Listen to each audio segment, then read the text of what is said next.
सैयदा फातिमा की सीधी वो सीधा सीधा कर रहा है। 2 लाइन बोलेंगे।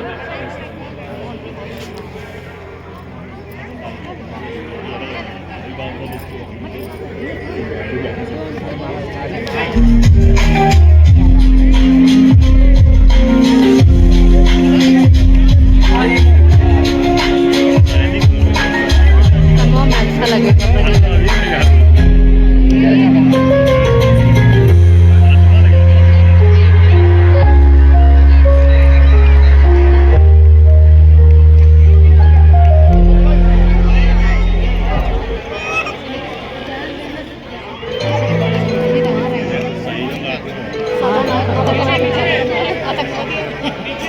आ गए आतंकवादी आ गए।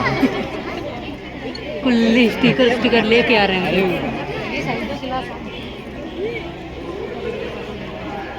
अभी आतंकवादी आएगा सलवार पहन सलवार से मुझ पहन के।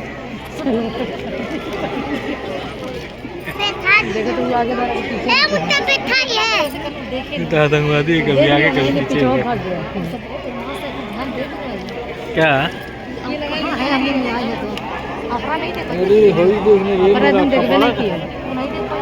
नहीं मैं हाथ मारी हूँ, बस देखी है।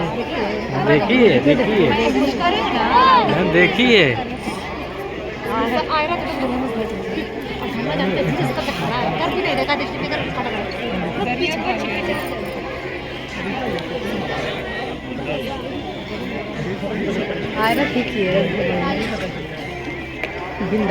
सैनिक पब्लिक स्कूल के एनुअल फंक्शन में मौजूद यहाँ के मैनेजर जनाब जमाल साहब, शफीक साहब, प्रिंसिपल मोहतरम हेमंत कुमार सिंह जी, वाइस प्रिंसिपल मोहतरमा अफीफा फिरदौस जी, और हमारे सामने बैठे हुए गेहुड़ी डिग्री कॉलेज के मैनेजर जनाब रामदर्श यादव जी, सामने मौजूद सुरवट के पूर्व प्रधान भाई कृष्ण किंकर राय जी, और यहाँ पर मौजूद मेरे छोटे प्यारे प्यारे बच्चों और उनके अभिभावक। यकीनन ये प्रोग्राम काफी देर से चल रहा होगा, शायद 3 बजे से इसका था, क्योंकि आपके बगल में भी थोड़ी दूरी पर ये स्कूल है, वहां पर भी एनुअल फंक्शन था, तो आने में मुझे थोड़ा वक्त लगा। मैं उसके लिए आपसे माजरत ख्वाह हूँ, और मुझे यकीन है कि बच्चों ने बहुत अच्छी परफॉर्मेंस दी होगी। एक तो मैंने देखा कि वो देखो स्कूल का रास्ता, तो स्कूल का रास्ता बच्चे दिखा रहे थे, मुझे याद आ गया। मैंने देखा बहुत से बच्चों को कि जब वो पहले दिन स्कूल जाते हैं तो आंखें मलते हुए, रोते हुए, उंगली पकड़ करके बिल्कुल सहमे से अपना पहला कदम वो अपने स्कूल में रखते हैं। हमारे दरमियान में शायद शिक्षा विभाग के डेप्यूटी आई थिंक डायरेक्टर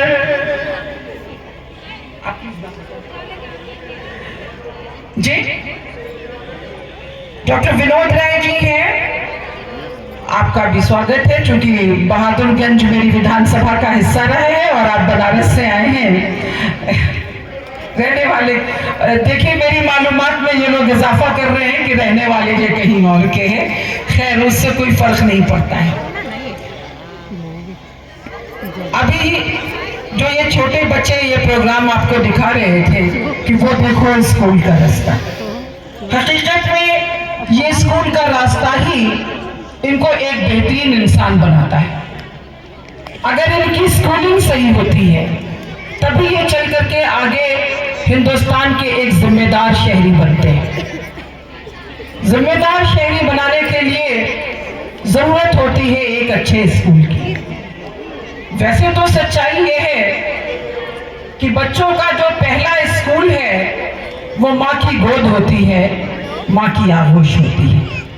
क्योंकि वहीं पर वो अपनी जिंदगी का सबक सीखता है। ये हमारी बहनें बैठी हैं, ये जानती हैं कि उन्होंने किस तरह से बच्चों को पढ़ना लिखना सिखाया। वहीं से वो बच्चा जिंदगी का पहला सबक हासिल करता है और उसके बाद वो किसी स्कूल में आता है। लेकिन स्कूल का जो रोल है वो कम नहीं होता है, क्योंकि जो आपके टीचर्स होते हैं वो आपके अंदर जो छुपा हुआ टैलेंट होता है, जो प्रतिभा होती है, जो खुसूसियात होती है, उनको उभारने का काम करता है। इत्तेफाक से, बल्कि कहना चाहिए कि हुस्न इत्तेफाक से हमारे दरमियान में, और मैं जरूर चाहूंगी कि आपका ऑनर भी करूं, जनाब मोहम्मद अली मास्टर साहब बैठे हुए हैं। बहुत से लोगों की जिंदगी इन्होंने संवारने का काम किया है, मशले राह रहे हैं आप बहुत से लोगों के लिए। तो एक बेहतरीन जो उस्ताद होता है वो अपने शागिर्द की उन गुणों को पहचान लेता है जो उसके माँ बाप को भी नहीं पता होता है। मैं एक बहुत छोटी सी मिसाल आपको देती हूँ, और वो मिसाल किसी और की नहीं है, डॉक्टर APJ अब्दुल कलाम हिंदुस्तान के पूर्व राष्ट्रपति की है। उन्होंने अपनी किताब विंग्स ऑफ फायर में लिखा, अपनी मिसाल उन्होंने दिया। डॉक्टर श्रीनिवासन थे उसके डायरेक्टर, तो उन्होंने उनको एक प्रोजेक्ट दिया था। वो प्रोजेक्ट था, उन लोगों को एक मॉडल बनाना था प्लेन का, और काफी दिन उनको हो गए थे, लेकिन अभी तक वो प्रोजेक्ट कंप्लीट नहीं हुआ था। उसके बाद डॉक्टर श्रीनिवासन आए और उन्होंने कहा कि you have to complete this project within 3 days। और 3 days कैसे थे? उन्होंने कहा today is Monday and by Monday morning I want this. यानी फ्राइडे का आधा दिन जा चुका है, बीच में क्या बचा? सिर्फ शनिचर और इतवार। और उन्होंने कहा कि बाय मंडे मॉर्निंग आपको हर हालत में इस प्रोजेक्ट को सबमिट करना है, अदरवाइज हम आपकी स्कॉलरशिप को रोक देंगे। और स्कॉलरशिप वो लाइफ लाइन थी डॉक्टर कलाम की। आप जानते हैं कि वो बहुत ही ऐसे खानदान से थे, आप कह सकते हैं कि समाज के उस तबके से थे जहां पैसा नहीं होता है, इज्जत तो जरूर होती है। इज्जत थी लेकिन पैसा नहीं था, और वो स्कॉलरशिप उनकी लाइफ लाइन थी। उस लाइफ लाइन को उन्होंने कहा कि ये लाइफ लाइन आपकी रोक दी जाएगी। सब कुछ उन्होंने छोड़ दिया और लग गए अपने काम में। मंडे नहीं आया, संडे की दोपहर में 3-4 बजे का वक्त था। उन्होंने देखा कि अचानक उनके पीछे कोई खड़ा हुआ है, और उस वक्त तक हैरत की बात यह थी कि डॉक्टर कलाम का वो प्रोजेक्ट कंप्लीट हो चुका था, और कोई अदर नहीं, कोई दूसरा नहीं था, वो डॉक्टर श्रीनिवासन थे, उनके उस्ताद थे। कौन सोच सकता था? कलाम साहब की एक बात मुझे और बहुत अच्छी लगी। उन्होंने कहा, ये इसलिए मैंने कहा कि आई थिंक ये इंटर कॉलेज है, बोर्ड का भी है। खैर, बच्चा जो भी पढ़ता है, जिस भी क्लास में जाता है, एक एम लेके चलता है। अगर वो हाई स्कूल इंटर में आता है तो सोचता है कि आगे चल के हमको इंजीनियर बनना है, डॉक्टर बनना है, और कभी अगर नहीं हो पाता है तो फ्रस्ट्रेट हो जाता है। कलाम साहब ने अपनी एक मिसाल दिया कि मैं एयरफोर्स में जाना चाहता था। हालांकि उन्होंने मद्रास से किया था इंजीनियरिंग का, उसमें जाना चाहते थे, रिटन क्वालिफाई कर लिया। जब इंटरव्यू आया तो उनको रिजेक्ट कर दिया गया। इसलिए रिजेक्ट कर दिया कि उनकी जो फिजिकल अपीयरेंस थी वो इतनी अच्छी नहीं थी। तो उस वक्त उनको लगा, अफसोस हुआ कि मैं इसमें रिजेक्ट कर दिया गया और मैं नहीं जा पाया। तो अफसोस हुआ उनको, लेकिन बाद में उन्होंने देखा कि उनके लिए तो डेस्टिनी कुछ और थी।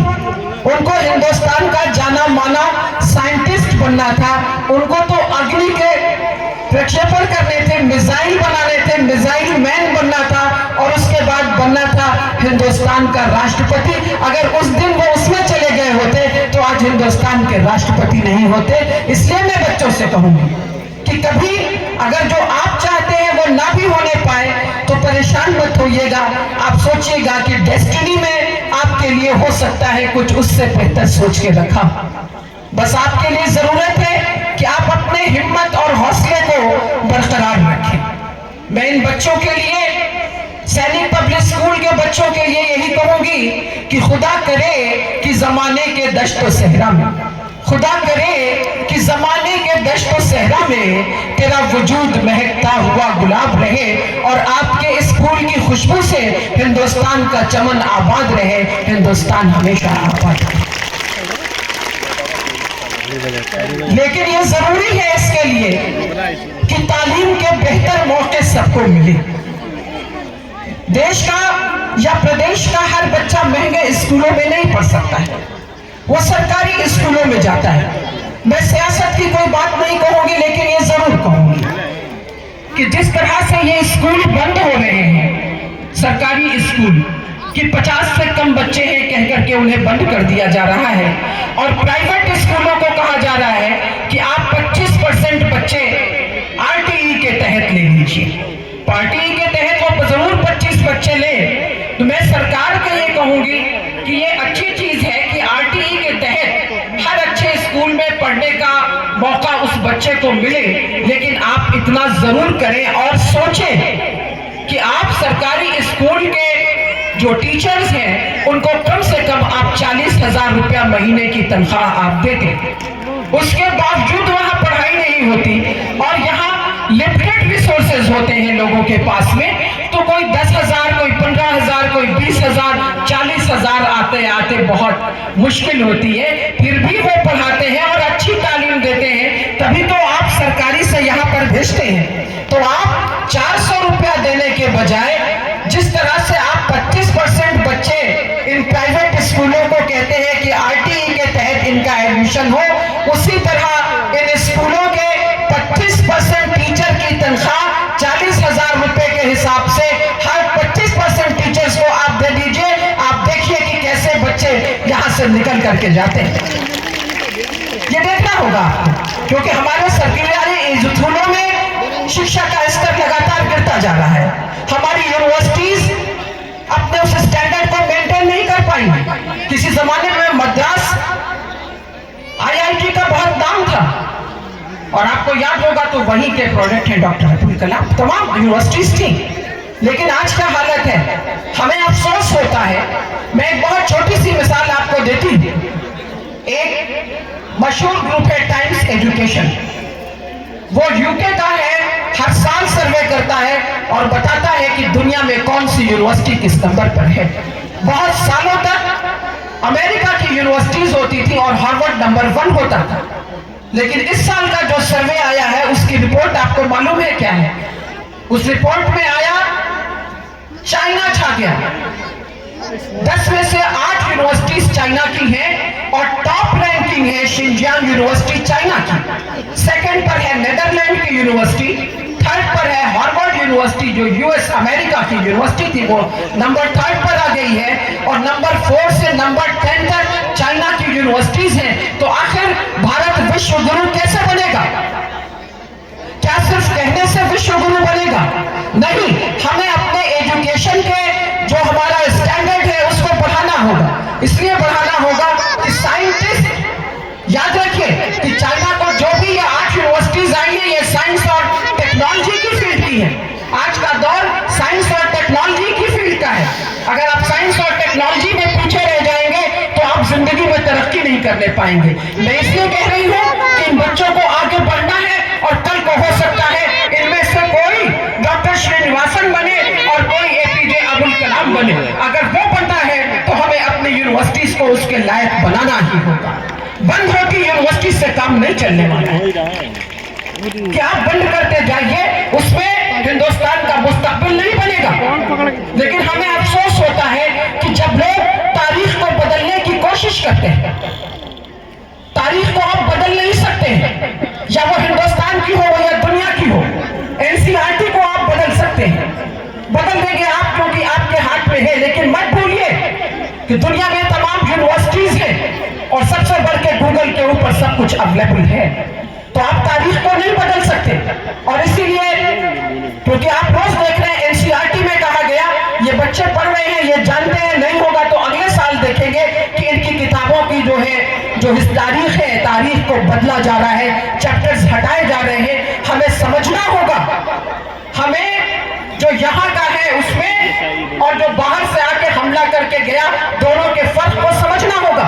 हमें समझना होगा कि महमूद गजनवी आक्रमणकारी था, लेकिन अकबर द ग्रेट इसलिए था कि उसने हिंदुस्तान को दिल और जान से अपनाया था, इसलिए वो अकबर द ग्रेट था। इस फर्क को तुम्हें समझना होगा। महमूद गजनवी और अकबर में फर्क आपको करना सीखना होगा। उसी तरह से जिस तरह से महाराणा प्रताप हिंदुस्तान की आन बान और शान थे, तो कोई गद्दार भी उसी में मौजूद था। जयचंद भी इसी सरजमीन का है। तारीख याद रखिए, हजारी प्रसाद द्विवेदी जी ने कहा था कि इतिहास लेखन शव साधना के बराबर। शव साधना का मतलब जानते हैं?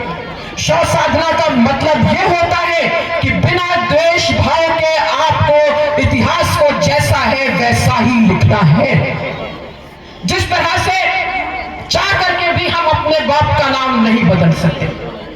क्या इसमें से कोई कह सकता है कि हम अपने बाप का नाम बदल देंगे, दूसरा बाप ले आएंगे? नहीं कर सकता।